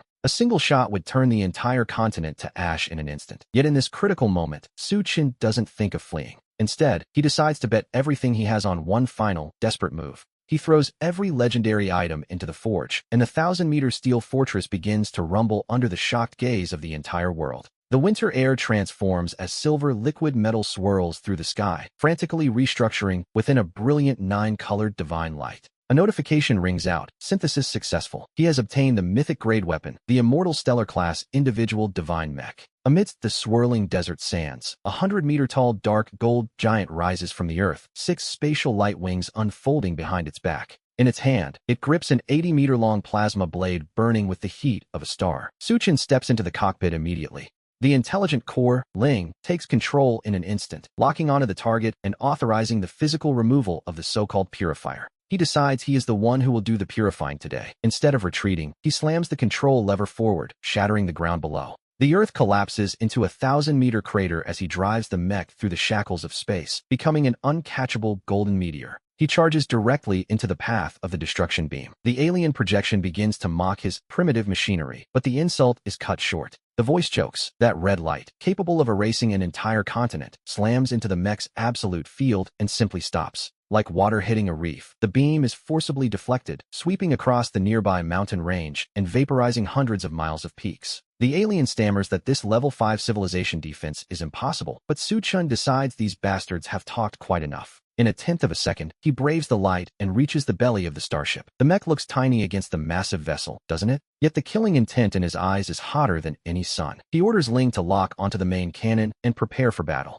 With bloodshot eyes, he grips the 80-meter blade and uses his terrifying momentum to plunge the sword deep into the ship's main cannon port. It slides in like a red-hot knife through butter. The high-dimensional alloy armor proves to be as fragile as a sheet of paper. The main cannon's energy matrix is instantly shredded into scrap metal. But he isn't finished yet. He doesn't pull the blade out. Instead, he forces the mech's arms to exert every ounce of power, letting out a roar that demands the entire ship be torn apart. Using the sword as a pivot, his incredible brute force literally rips a terrifying 1,000-meter-long gash through the triangular starship. Countless pieces of alien equipment pour out amidst explosions and fire, looking for all the world like a grand metallic meteor shower. A system alert chimes. A major anomaly detected as the Tianqin Constellation Overseer fleet is shot down. Su Chun has achieved the impossible. The starship, stripped of its power, lets out a desperate mechanical wail as it transforms into a massive fireball, crashing violently into the boiling horizon. At this moment, the entire world falls silent. The president of the Lighthouse Nation faints on the spot, while our 1,400 million compatriots wait. After a brief pause, a heart-wrenching roar erupts. Su Chun is a god. We are no longer slaves. We will tear a hole right through these heavens. We see him piloting the divine mech, hovering beneath the scorching sun, while the long blade in his hand still drips with the molten metal of the alien warship. A global notification suddenly explodes across every screen. Due to the slaying of the Overseer, the High Civilization Protocol has been modified. Daxia has been promoted to an interstellar combatant nation, rewarded with Level 1 cosmic technology and interstellar warp engine blueprints. Su Chun takes a deep breath and opens a full-channel broadcast, staring into deep space to utter words that make every civilization in the universe shudder. The survival game is over. Now, it is our time to hunt. Wash your necks and wait, for the Daxia fleet is coming. While billions of people are still dreaming, the rules of the world are being completely torn apart at this very second. A grand, cold mechanical voice echoes across the blue planet. Daxia has ascended to a Level 1 interstellar combatant nation. All its citizens are granted immunity from death, but the remaining nations, having lost the Overseer's protection, will face total destruction in 24 hours. From explosive heat to Arctic frost and the shattering of tectonic plates, a great world reset is beginning, meaning everyone except Daxia will be erased. The situation has become one of two extremes. Inside Daxia, things are heating up as they utilize their newly unlocked black technology. Scientists are working like madmen, mastering controllable nuclear fusion in mere hours, while even ordinary construction workers are fueled by a new purpose. Who could have imagined that just outside the border, a living purgatory would unfold as Western leaders witnessed the countdown to the world reset? The president of the lighthouse nation collapses, falling to his knees before the holographic screens and wailing in utter despair. He offers to surrender all sovereignty, begging for Daxia's air defense matrix to leave them even a small gap of safety. Even the Sakura nation's prime minister is performing a ritual apology on livestream, while countless refugees cling to wooden planks, swimming toward Daxia's waters. Facing these people who once kicked them while they were down, Daxia's supreme commander, Chu Tianxiong, simply gives a cold wave of his hand. He declares that Daxia's land was won by its people's lives. The air defense matrix will remain fully closed, and any intruders will be eliminated.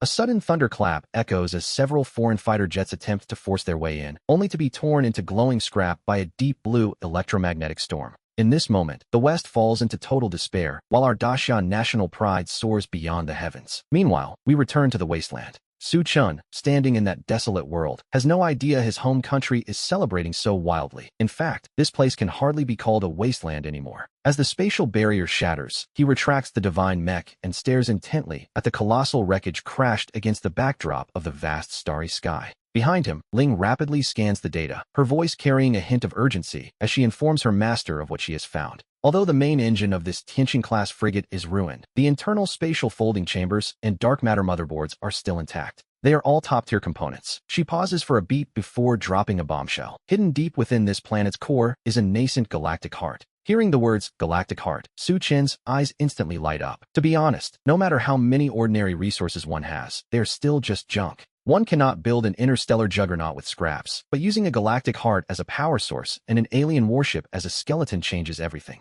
Without a moment's hesitation, he flings his arms wide and commands the system to initiate maximum range decomposition and reclamation. The system notifications begin to flash frantically. The Tianqing-class Level 3 starship wreckage has been successfully decomposed, yielding 100,000 dark matter conduits. He also gains 5 million tons of superalloy, and the extraction of the wasteland planet's core is successful, granting him one violent, nascent galactic heart. Looking at the incredible materials in his inventory, he takes a deep breath and makes a truly mad decision. He will use this galactic heart as a perpetual engine. With the starship wreckage as an immortal skeleton and every single one of his accumulated points invested, he prepares for something grand. He stares into the void and utters a command that will shake the galaxy. Initiate the targeted synthesis of a planetary-grade orbital fortress. The wasteland planet beneath his feet begins to let out an overwhelmed groan as the Earth cracks open in a violent, chaotic frenzy. Scalding lava erupts toward the sky as if the end of the world has arrived, surging over the sea of fire and the shattered tectonic plates. Above it all, a blinding golden light capable of illuminating the entire star system begins to slowly take shape. The synthesis is a success. The system's notification explodes in his ears, and as he watches the scene unfold, his pupils contract. He has just obtained a mythic-grade interstellar stronghold. As the golden light fades, it isn't just Su Chun who is stunned. Even those back on the blue planet watching through the broadcast are left breathless. The high-ranking officials of Daxia watching the broadcast are completely lost for words. This is no mere spaceship. It is a celestial body, so vast it defies description. Its base is actually a floating metallic continent with a diameter exceeding 1,000 kilometers. To be honest, calling it a base feels like a massive understatement. Upon its surface stand sharp, imposing pavilions, which are actually high-frequency antimatter launch platforms disguised as ancient Eastern architecture. At the very front of this continent stands a colossal archway, tens of thousands of feet high, forged entirely from dark gold hyperdimensional alloy. In the center of the archway, 3 words radiate a pressure capable of destroying worlds, shining across the starry sky, the Blue Heaven Gate. Even more absurdly, 2 mechanical divine guardians, each 10,000 meters tall, hover on either side of the massive archway. They hold electromagnetic heavenly umbrellas and Gauss azure dragon swords, their eyes emitting deep blue, scanning beams. It is a sight to behold. They look like true gods looking down upon the mortal world. Naturally, the livestream chat explodes instantly, with viewers shouting that he has literally built the heavens. If aliens saw us flying the Blue Heaven Gate toward them, their processors would likely melt. We see Su Chun suppress the surge of excitement in his heart. He looks at the system panel, and his breathing quickens once more. The power source is a micro-Dyson sphere array, and the weaponry is even more terrifying. The main weapon is a causal law scythe cannon capable of striking across light years, and it can even infinitely print Tier 2 transcendent nanomechanical soldiers. Without any hesitation, he steps into the highest point of the Blue Heaven Gate, the Lingxiao Command Center, which, as we can see, is a throne fit for a king. Beneath his feet is a transparent starry glass floor, making him feel as if he is standing at the peak of the universe, truly in control of everything. He commands Ling to take control of the Blue Heaven Gate. "As you wish, Master," she replies, as her massive holographic image appears in the center of the hall. Immediately afterward, the atmosphere in the room shifts as the next phase of his plan begins to take shape. He lets out a cold laugh and points toward the depths of the endless starry sky. Since they like treating other planets as livestock farms, he decides to return the favor. He wants them to taste what it feels like to be hunted. He locks the target on planet K9 and orders the activation of the spatial folding engines. He intends for Daxia's Blue Heaven Gate to descend directly over their heads. Meanwhile, a 4-armed green lizard-like being sits at a command console on planet K9. She treats Su Chen's home planet as the universe's biggest joke, swirling a bottle of blue wine while listening to her subordinates' reports. Even as she hears the news of her fleet's total destruction at the blue planet, she remains completely unbothered. She has no idea what is coming, of course. Her gaze becomes incredibly sharp as she orders an immediate report to the home planet, demanding a fleet be sent to blow that blue planet into dust. She wants them stripped of even the right to be slaves. Unfortunately, as we are about to see, that command will never leave the room. The moment she finishes speaking, Su Chen tears through the spatial region directly above her head, causing planet K9's gravity system to go haywire. Ear-piercing alarms tear through the atmosphere, warning of an unknown, ultramassive object detected in orbit. It is a moment of pure chaos. The sensors are unable to estimate its scale. The governor's wine glass shatters as she wonders which high-level civilization is passing through. She scrambles to the screen, where Su Chun is now controlling a metallic continent larger than half the moon. To be honest, it's a terrifying sight.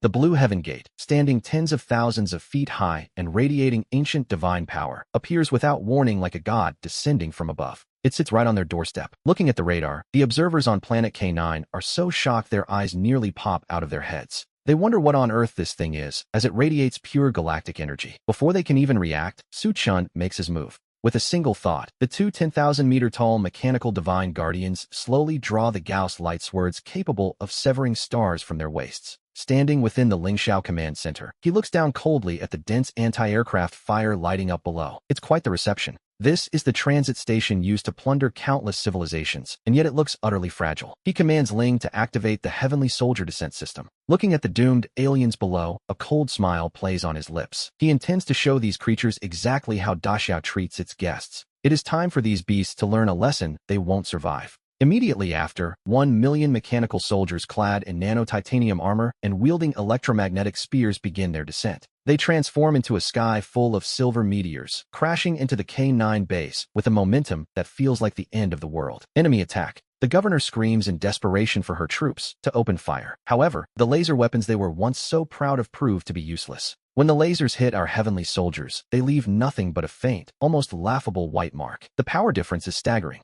Every thrust of a mechanical soldier's electromagnetic spear pierces through heavy armored vehicles and soldiers alike, followed by a violent explosion. This isn't a war, it's a dimensional strike delivered by a higher civilization. We watch as the world below gradually turns into a sea of fire. Hovering above the colonial star, Su Chen opens a global synchronization broadcast, reaching out to the blue planet and the entire universe. He lets out a roar of Daxia's fury, telling the cosmos that Daxia has arrived. Those who follow will prosper, and those who resist will perish. The K9 mining colony, which once terrified countless lower civilizations, has now been turned into his personal hunting ground.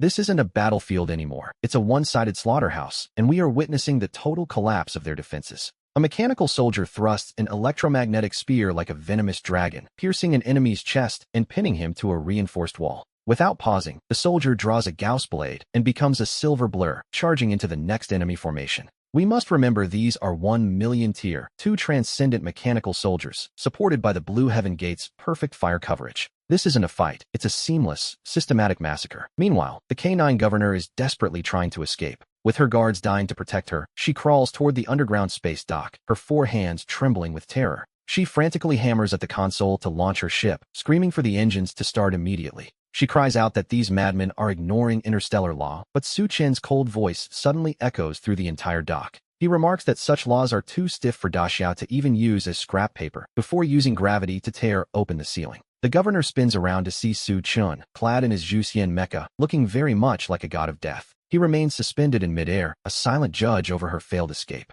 The ship begins to groan and twist under the pressure of his grip, and the governor finally suffers a complete mental breakdown. She screams for mercy, claiming her noble status and warning that Daxia will face total retaliation from the main fleet. Su Chen's eyes sharpen with a cold smile. To be honest, the arrival of their main fleet is exactly what he's waiting for. He clenches his fist, crushing the ship and the arrogant governor into a ball of burning wreckage in a single instant. With the K9 ruling forces wiped out, tens of millions of alien slaves peek out from the mines, trembling at what they see. They look at the mechanical soldiers as if they were divine beings, their eyes filled with fear and disbelief as Su Chen speaks. Using the universal channel, Su Chen broadcasts the language of Daxia across the entire planet, declaring that from this day forward, the rules of the Tianqin constellation are over. He announces that this world now falls under Daxia's jurisdiction, and as he speaks, we see 1 million mechanical soldiers lower their weapons in perfect unison. After a brief, deathly silence, tens of millions of alien slaves erupt into heart-wrenching cries, their voices filled with a mixture of relief and overwhelming emotion.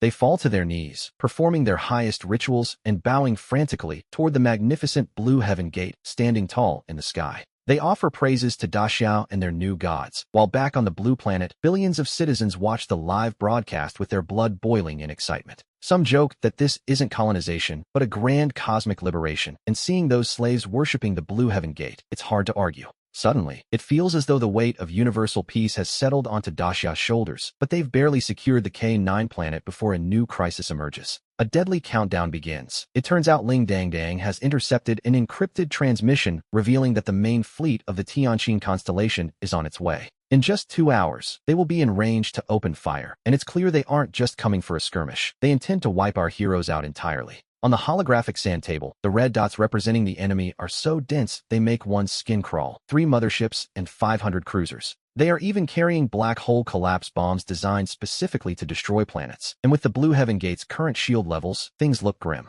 To be honest, trying to tank that much damage would be nothing but a dream. So Su Chen lets out a cold laugh and surges toward the planet's surface. He lands atop the planet's largest resource depot, standing on a mountain of high-energy minerals plundered by the Tianqin constellation over centuries.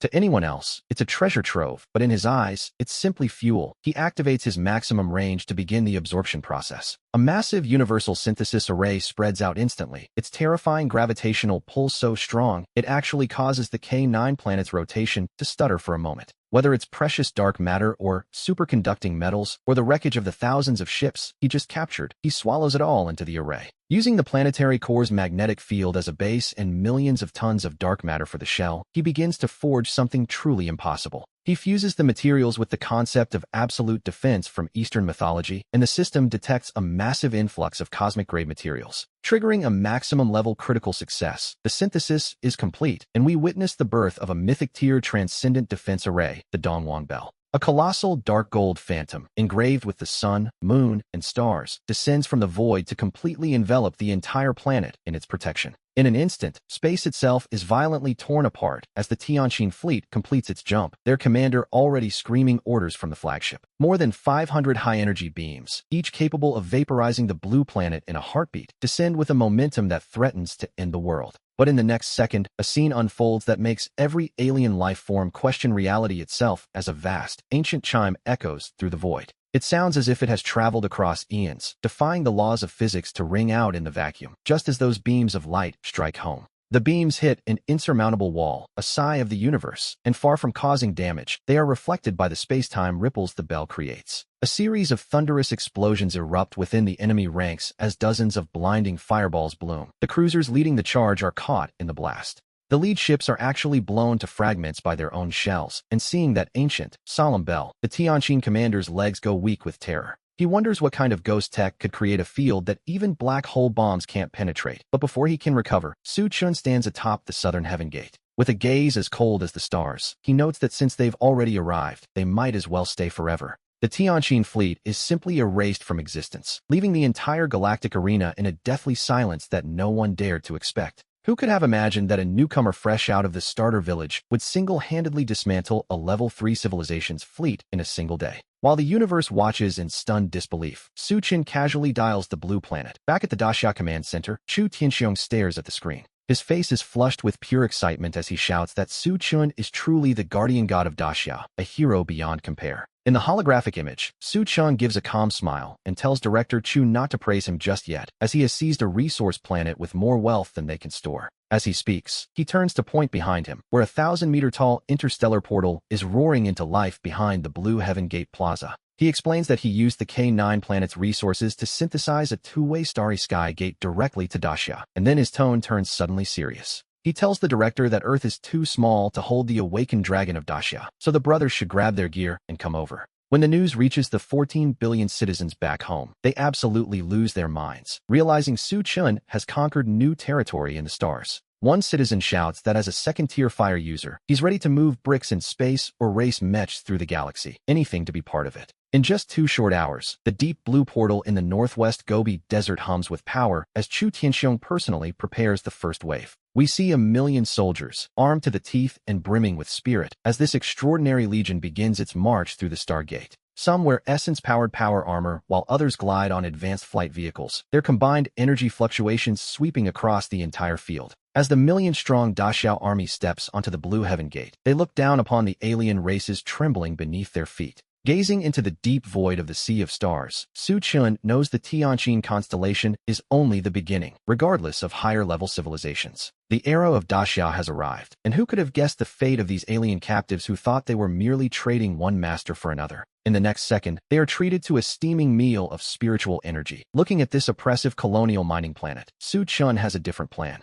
He has no intention of a massacre, choosing instead to unleash the Daxia labor force as the expeditionary army transforms into infrastructure demons. The entire K9 planet begins to boil with activity as the Earth element units are ordered to level the southeast ruins for an interstellar refinery. Fire Element brothers provide 3,000-degree heat to weld armor plates, while Su Chun personally orders the removal of all electronic shackles. Daxia doesn't keep slaves. They provide food, housing, and wages, leaving the aliens to weep into their self-heating hotpots in pure disbelief. They cry out, begging to move bricks, or even have their worlds become vassals of Daxia, moved by a kindness they never expected to find. Watching the bustling interstellar construction from the Southern Heaven Gate's High Heaven Hall, Su Chun tries to relax, but a sudden warning stops him cold. Ling's digital projection appears at his side with unprecedented gravity, her voice trembling as she delivers news that makes his skin crawl. According to top-secret Tianqin files, this Level 3 civilization is actually subservient to a high-dimensional evil god known as the Destruction Totem. The fleet they just erased was merely a conventional force. If the evil god itself descends, the Southern Heaven Gate's current energy reserves won't hold. It seems like a certain death sentence due to energy depletion, yet Su Chun doesn't panic. Instead, a mad, determined smile plays on his lips. If the energy is insufficient, he decides he will simply build a monster capable of draining a star dry to power his ambitions.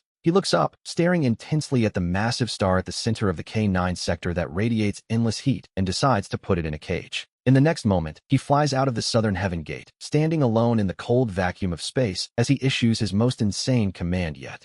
He orders the system to refine every scrap of wreckage on K9 and dismantle the reactors of 10,000 Tianqin warships for a targeted synthesis. The Dyson sphere construction begins as the system detects a stellar-level conceptual synthesis, burning through luck points at a staggering rate. The solar myth concept is successfully synthesized, and with the K9 planet as its center, billions of golden beams of light erupt into the void. We see that this isn't mere light, but countless metallic mirrors, each as vast as a moon, moving at speeds that defy the laws of physics. In the blink of an eye, they surround the central star of the sector, and within minutes, a celestial body of fire is completely imprisoned. The golden Dyson sphere is officially online, locking the star within a metallic cage, a feat that should be impossible, yet here we are. Energy supplies to the Blue Heaven Gate surge toward infinity, while back home in Dacia, the concentration of spiritual energy skyrockets 1,000-fold. At this moment, every citizen back on Earth breaks through their cultivation bottlenecks, the sound of shattering barriers echoing through the very clouds. Su Chun spreads his arms, feeling the influx of endless, world-destroying energy. Suddenly, high-dimensional civilizations and evil gods don't seem so daunting.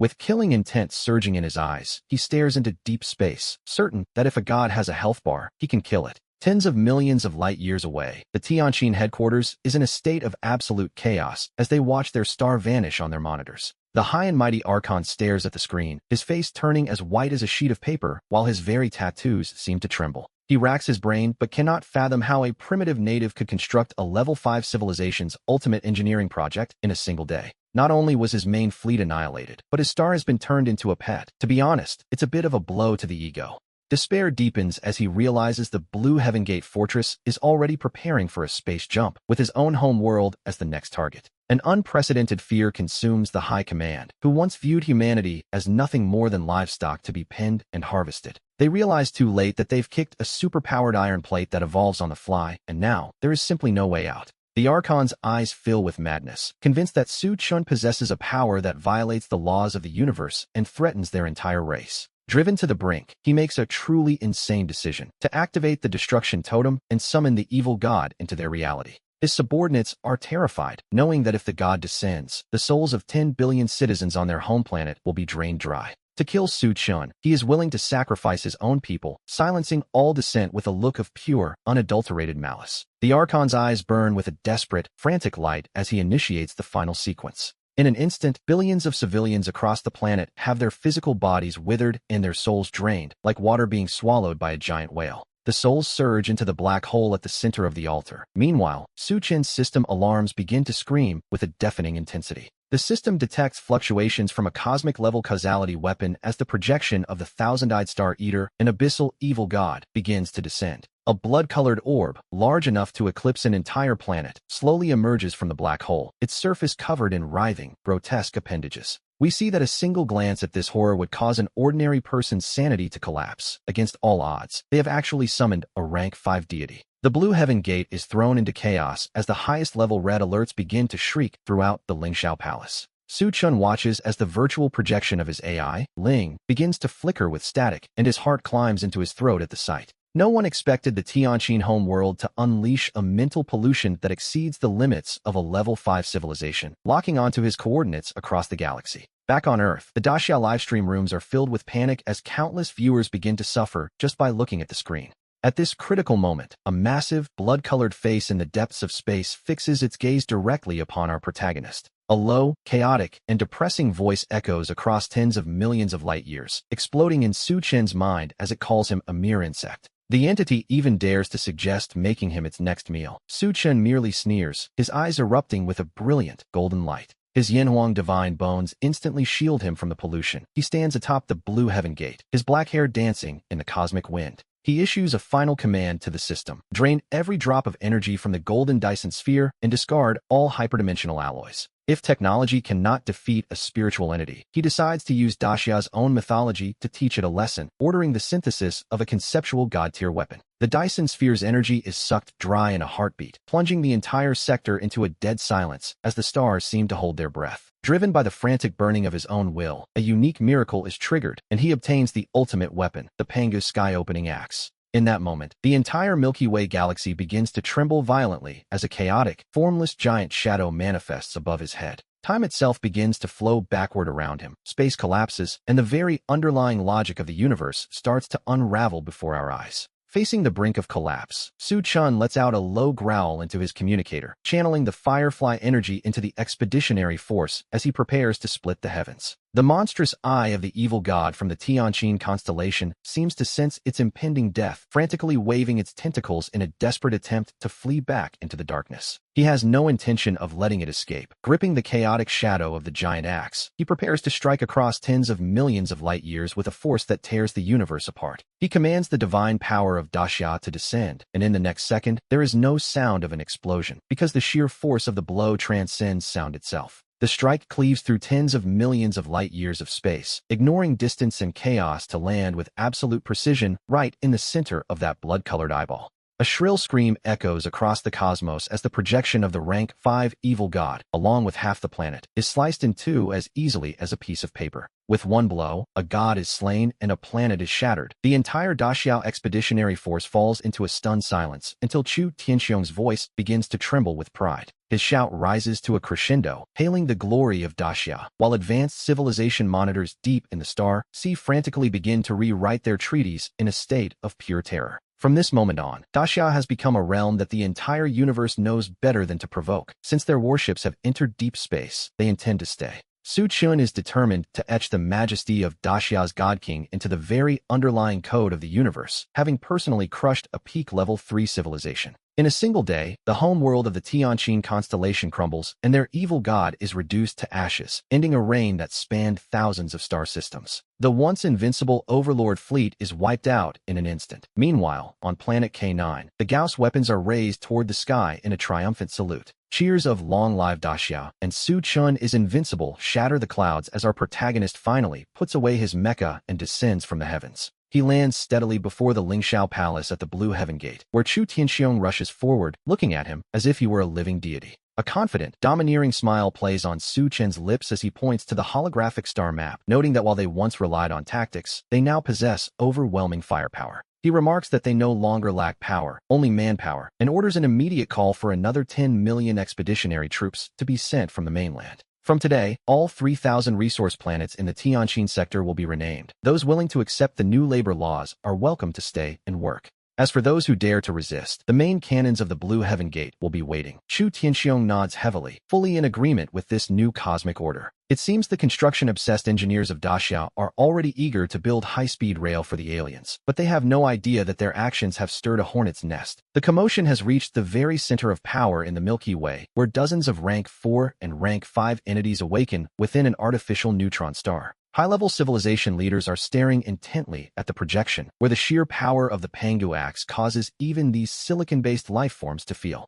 a rare sense of terror. In their eyes, what Su Chen uses isn't technology at all, but divine power touching the very peak of causality. The Great Elder of a level 5 civilization, appearing as if composed of pure light, lets out a cold snort, viewing Daxia's Blue Heaven Gate as nothing less than a violation of universal physics, and so a ruthless order is issued to deploy the Arbiter fleet carrying dimensional downgrading weapons. If the source demon factor isn't surrendered, Daxia's entire sector will be flattened into a two-dimensional sheet. A month later, we find Su Chen leading a million-strong expeditionary force to digest the spoils of war, as planet K9 becomes Daxia's first interstellar military factory, with thousands of 5-star warships departing the spaceports daily to patrol the starry rivers. Just as the entire nation is immersed in the carnival of interstellar expansion, the unexpected suddenly arrives as ear-piercing alarms instantly spread across the blue planet, and air defense monitoring screens flicker wildly, detecting an utterly terrifying folding of space. 100,000 super-large warships have forcibly exited hyperspace, having already locked onto the blue planets. Coordinates with energy readings approaching the peak of a level 4 civilization. In an instant, the fleet of pure white, droplet-shaped ships emerges at the edge of Daxia's sector, their mirror-smooth surfaces emitting gravitational waves that even cause the surrounding light to warp. Next, an incredibly arrogant mental broadcast suddenly blankets the entire territory, telling the low-level race to stop their ridiculous expansion and hand Su Chun over to the Star Sea Alliance, or face total annihilation in 10 minutes. The price of refusal is the dimensional downgrading of their entire star system, and as the broadcast fades, a translucent membrane emitting white light slowly rises from the center of those 100,000 droplet ships. It looks harmless enough, but the Blue Heaven Gate's main AI, Ling, instantly falls into a state of violent fluctuation, warning her master that this is a dimensional reduction foil, a weapon of total collapse. Her voice is extremely urgent, for once released, the blue planet and the entire sector will be instantly flattened into a zero-thickness, two-dimensional plane. This is a dimensional strike that conventional firepower simply cannot block, and as the people of the blue planet look up, their faces turn pale with dread. Some even cry out in despair that these 100,000 level 4 warships aren't even firing cannons. They are simply rewriting the laws of the universe. How can we possibly fight this? Just then, the remnants of the Western factions hiding in air raid shelters reveal their malicious nature once again. They mockingly claim Daxia has finally hit a brick wall now that the Starsea Alliance has intervened, leaving not even ashes behind. Inside the High Heaven Hall, Chu Tianxiong clenches his fists, his eyes burning with fury as he declares that Daxiao will never surrender Su Chun. He is ready to let the expeditionary force fight to the bitter end, but Su Chun, staring at the screen, has eyes that shine with terrifying brilliance. Su Chun tells Director Chu that he overestimates these extraterrestrial jailers. A mere level 4 civilization is nothing before the might of Daxia's myths. To be honest, they are still far too green to play at blockades, and with a single step, Su Chun teleports outside the southern heaven gate. Before him lies the silent void, occupied by 100,000 cold, shimmering droplet warships and the dimensional foil meant to erase their civilization. Su Chun activates a full-frequency universal broadcast that echoes through the sector, mocking the Alliance for daring to judge Daxiao with such primitive spatial tricks. He slowly spreads his hands, his expression turning cold and stern as he prepares to show them the meaning of true high-dimensional laws. Deep down, he commands the system to extract all galactic energy from the Cygnus constellation and decompose every mythical fragment in the system's space. Using the Yanhuang national destiny of 1.4 billion citizens and the dimensional laws of the entire starry sky as a catalyst, he orders the final synthesis. The goal is the 36 Heavens Investiture Scroll. The system detects his attempt to interfere with the universe's fundamental rules, consuming endless energy. Triggering a peak mythical resonance, the system congratulates him on obtaining the transdimensional causality weapon, the Daxia Investiture Scroll. Suddenly, without any explosion, the dimensions of the entire universe feel as though they are being violently reshaped by an invisible, massive hand. An ancient scroll emitting purple-gold light, stretching tens of thousands of light years, unfurls thunderously above the 100,000 enemy warships. Every flowing golden rune contains supreme laws far surpassing a level 4 civilization. As the investiture scroll activates, a new era begins. Every citizen of Daxia can now be recorded upon the scroll, granting them immortal bodies and eternal souls wherever the scroll's light reaches. Within this divine kingdom, all physical dimensional strikes become completely useless, leaving the enemy commanders in utter disbelief at what they see. Inside the flagship, the Arbiter commander screams in terror as monitoring data collapses, frantically ordering the immediate release of the dimensional foil. He wants to flatten them all into two-dimensional scrap paper, and so the lethal, white-glowing membrane whistles forth toward the blue planet. Just as the Arbiter touches the purple-gold light, the dimensional weapon capable of destroying all three-dimensional matter begins to fall like a mirror. The lethal membrane instantly turns to ash as if dropped into a furnace, while Su Chun stands in the void, looking down at these ants. He points his fingers like an arrow toward the scroll spanning the sea of stars, declaring in the name of Daxia's pioneer the investiture of the expeditionary force. The millions of soldiers are ordered to form constellations, becoming divine heavenly generals who are immortal and capable of crushing the void itself. In an instant, 1,000,000 pillars of light erupt from the blue planet and the Daxia fleet, enveloping every single soldier in divine radiance. Every warrior feels the surge of power, and the transformation is complete. What follows is a scene of pure madness, as 100,000 level 4 civilization warships, with hulls strong enough to shatter planets, charge forward. But as it turns out, they have run into a group of completely unreasonable monsters. As the ships accelerate, a soldier steps forward. With a thunderous roar, he uses his bare flesh and blood to physically halt the indestructible bow of a ship, causing the laws of physics to collapse. Not only is he unharmed, but his fingers dig deep into the hull's armor as he shouts to tear apart these iron turtles and melt them into kitchen knives. With divine runes glowing on his arms, he gives a violent tug, and the massive interstellar warship is torn in half like scrap paper. The entire sector descends into absolute chaos as Su Chun unleashes his 1,000,000 divine generals. Some begin to breathe Samadhi true fire. Others manifest giant forms to crush ships with their hands, while sword cultivators swing blades that send energy slicing through thousands of vessels at once. The enemy commander's mind completely breaks. Their so-called gravitational wave bombs are simply neutralized by the purple-gold divine light. In the blink of an eye, the Arbiter fleet that once terrified the galaxy is being systematically turned into nothing more than space junk. The battle lasts a mere 10 minutes, and the 100,000 warships are completely annihilated. Yes, every single one of them. Most impressively, Daxia's million-strong expeditionary force has achieved a miracle of 0 casualties, leaving the global livestream in stunned silence. Millions of citizens weep with joy before their screens as Chu Tianxiong steps through the void to stand before Su Chun. He asks how they should handle the vast field of wreckage, and seeing these high-grade materials, Su Chun simply smiles at the Southern Heaven Gate. We see Su Chun standing atop the Southern Heaven Gate, realizing they are missing a main control hall, and these high-grade materials are perfect for it. He opens his arms wide as the system activates the star sector recycling, and a cosmic storm suddenly sweeps across the graveyard of 100,000 warships. The wreckage is pulled together by a terrifying gravitational force, using level 4 armor as tiles and high-dimensional engines as the core. Infusing it with Daxia's national destiny, he commands the synthesis of the Lingxiao Treasure Hall. At that moment, 10,000 feet of golden light erupt. The mythical structure rises from the floating continent, piercing the darkness of the universe with dragon-coiled pillars strong enough to anchor the void. Every glazed tile is woven with space-time runes, creating a true cosmic centerpiece for Daxia, the majestic Lingxiao Treasure Hall. As the hall settles, the entire Southern Heaven Gate fortress seems to gain a soul, sending a terrifying energy ripple across half the galaxy. The sense of pressure is absolute, and right then, the system notifications begin to chime frantically within Su Chen's mind. The star map coverage now ignores dimensional locks, capable of forcibly suppressing all lower civilization weaponry, a truly broken ability, to be honest. Looking at these godlike traits, he realizes the potential for what comes next is limitless. He uses the enemy's own signals to reverse track the coordinates of the Star Sea Alliance's High Council, and we learn their secret location. Who would have believed their headquarters was hidden on a giant neutron star at the galactic center? Su Chen merely offers a cold smile at the news. He remarks that these creatures certainly chose a sturdy place to be buried, before rising to address his million divine generals through the formation. Since the Star Sea Alliance dared to issue a total extermination order against them, he declares this blood debt must be repaid with their total destruction. With a grand wave of his hand, the entire Daxiao expeditionary force boards their vessels, preparing for the final move toward the Lingxiao Treasure Hall.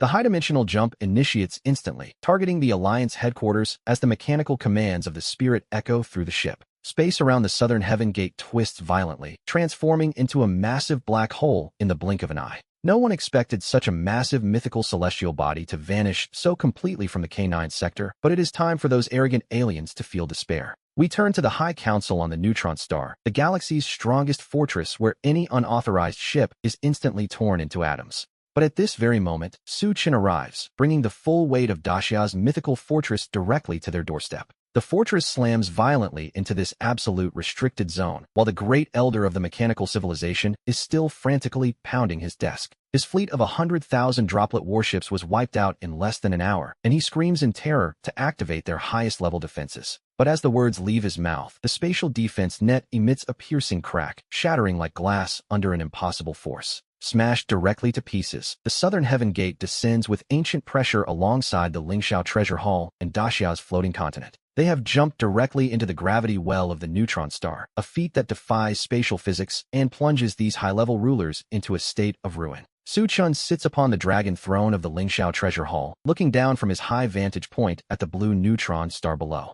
He declares that he has come to visit destruction upon them, using the power of laws to make his voice shatter the very air around his enemies. His words explode within the souls of every alien ruler, yet the Great Elder suppresses his fear and roars to activate the neutron star pulse cannons. They hope to erase our heroes into nothingness, but the moment those giant muzzles begin to glow, Su Chen simply raises his hand. He flings out a purple-gold chain, activating a trait that causes the Star Sea to hum as every pulse cannon suddenly loses power. Like broken toys, their lights flicker out and the internal energy reactors automatically lock down. It is a rather pathetic sight, to be honest. Their proudest high-level authorizations are useless before him. This is a one-sided suppression of mythic technology over mere alien science. Su Chun stands with a cold laugh, his gaze sweeping over the council, noting that since they are out of tricks, it is now Daxia's turn to strike. 1,000,000 Daxia divine generals descend from the Southern Heaven Gate like rain, their purple-gold shields ignoring the neutron star's terrifying gravity. They surround the entire council, with Chu Tianxiong leading the charge and resting his high-frequency blade directly against the Great Elder's neck. Su Chun walks calmly to the center of the hall, looking at these rulers who once viewed Earth as mere ants, and informs them that their reign ends today. The Milky Way arena matches and their cruel survival games are officially over, once and for all. His robes flutter in the gravity storm as he radiates peerless pressure, telling them that Daxia is ready for any who still wish to resist. But if they submit, they must honestly become subjects of Daxia. A deathly silence falls as the high-level rulers stare at the dragon flag. With trembling knees, they fall to the ground in surrender, while back on Earth, 1,400 million citizens watch this historic moment in awe. We see countless people moved to tears, realizing this is more than just a victory in a game. It is the glorious epic of Daxiao ascending to the pinnacle of the universe. The flags of Daxiao finally flutter across the sea of stars, and yet, for Su Chun, this legend is only writing its most magnificent opening chapter. With a thunderous crash, he shatters the high-altitude orbit of the neutron star, leaving behind countless pitch-black cracks in space itself. Those absolute field defenses, claimed to withstand even a supernova, crumble before him like thin plastic wrap, a rather embarrassing failure for such advanced tech. Inside the Supreme Consciousness Hall, alarms flash frantically as the AI's mechanical voice shrieks a warning that their spatial barriers have been pierced. The great elder of this Level 5 civilization, a being composed of pure light, stares at the holographic screen and roars in absolute terror. He knows the neutron star's gravity should tear anything apart, yet Su Chun has forcibly broken into a forbidden zone that even Level 6 civilizations avoid. Imagine their shock when they realize that what emerged from the black hole wasn't an interstellar warship, but a vast, ethereal complex of celestial architecture. The three characters for Southern Heaven Gate are carved into a massive dark crystal gateway, with white jade stairs leading toward the Lingxiao Treasure Hall. At that moment, the faint golden light of the Southern Heaven Gate simply shields everyone from the neutron star's bone-crushing gravitational force. Su Chun is essentially grinding their prideful understanding of physics into the dirt, which, to be honest, is a sight to behold. His cold voice explodes within the minds of every living creature on the neutron star, asking if this is truly the best the Star-Sea Alliance can do. He stands at the highest point of the Lingxiao Treasure Hall in his celestial robes, while beside him, the mythic mechanical fox spirit Ling's eyes flicker with red data. She informs her master that she has locked onto the core coordinates of the Alliance, noting that the enemy is still desperately attempting to counterattack. A cold smile plays on Su Chen's lips. He wants to see how these high civilizations, who once treated humans like livestock, will struggle against absolute power. Meanwhile, back on Earth, the official Daxia livestream has reached a fever pitch as billions of citizens watch the Southern Heaven Gate suppress the star. The people cheer that they can die happy seeing Daxia's divine power crush alien technology. It is a moment of pure, unadulterated national pride. However, the leaders of the lingering Western nations are so terrified they forget to breathe, having once hoped the Alliance would erase Daxia for them. The beings they viewed as gods now look like ants about to be crushed by Su Chun. It is a complete reversal of roles, to say the least. In a fit of extreme fear, the Great Elder issues his most desperate command: activate the neutron star's core and fire the dark matter annihilation cannon. In an instant, a dark purple beam of light over 100 kilometers wide erupts from the neutron star's core. This is their ultimate trump card. It is a weapon capable of erasing an entire solar system from existence, and back on Earth, the hearts of every citizen leap into their throats. Yet, as we watch that world-ending pillar of light approach, Su Chun doesn't show a hint of concern. If they are offering a gift, he will graciously accept. He slowly raises his right hand to face the beam directly, and with a calm command, he triggers the system's decomposition function. The all-thing decomposition and synthesis system forcibly intervenes, and remarkably, the beam grinds to a halt less than 100 meters from the Southern Heaven Gate. It suddenly shatters into a sky full of pure crystals, which Su Chun collects into his storage, 10 million units of extraordinary dark energy crystals. Along with those, he secures 50 fragments of the laws of spatial collapse, a haul that would make any civilization envious. He decides to fuse these materials with Daxia's national destiny to fully arm his million-strong expeditionary force through mass synthesis. The system invokes the concepts of the four sacred beasts, and amidst a thunderous roar, the Daxia expeditionary force erupts with four-colored divine light. Massive phantoms of the azure dragon, white tiger, vermilion bird, and black tortoise howl and swirl through the vacuum of space. The soldiers are encased in four-image immortal combat armor flowing with mythic laws, while their plasma rifles transform into dark matter lightning halberds. These weapons, resembling the legendary Fangtian halberds, crackle with a power that defies all known conventional science. And so, the massacre of low-dimensional technology by high-dimensional mythology begins, with the surface of the neutron star lighting up like cruel cosmic fireworks. Even in an environment of absolute gravity, our soldiers fight with insane agility. Su Chun watches as the Star-Sea Alliance's pride is systematically dismantled. Their vaunted droplet defense matrices and strong interaction mechs are, to be perfectly honest, nothing more than paper toys before the Daxia immortal armor. Desperate cries for reinforcements fill the air as the C4 defense line collapses, with the aliens realizing these natives are actually gods. They report to their command center in a panic, realizing their antimatter risks and gravity-tearing weapons are completely useless against these divine beings.